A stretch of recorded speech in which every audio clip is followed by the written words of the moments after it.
Hello everyone, my name is Aaron Yee, student in our 318 class. Today we'll be talking about transistors a little bit, so this will just be a quick rundown on what transistors are and the history behind them. Let's begin. So transistors are a fundamental part of our technology nowadays. They are used to amplify or switch electronic signals and electrical power, and this gives us a lot of it gives us a huge ability to manipulate our circuits and to just amplify the technology we already have. Nowadays, our technology is made up of thousands of transistors all working in conjunction to bring us our lovely technology. So, what is a transistor? A transistor is composed of a semiconductor.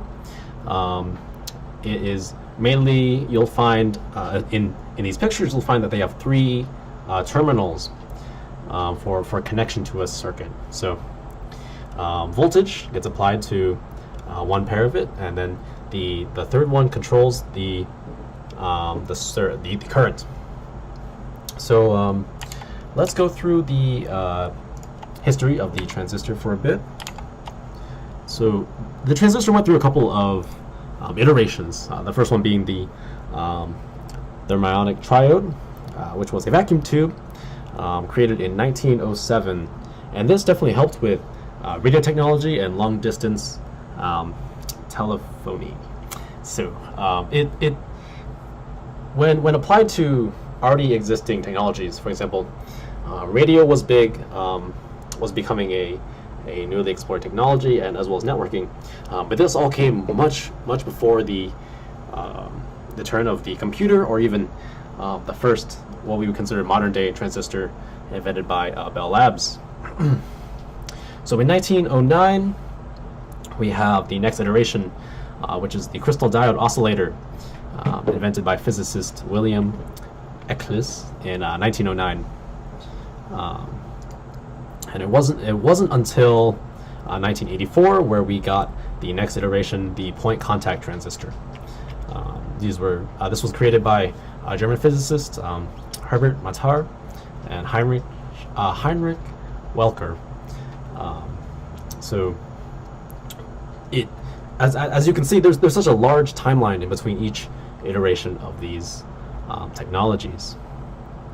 And that, as many of you know, the more modern transistors, the one we were more familiar with, the bipolar junction transistor, was invented by Bell Labs by a man called William Shockley. So when this was created, around this is a picture of what the transistor would have looked like. This is a replication of the first transistor.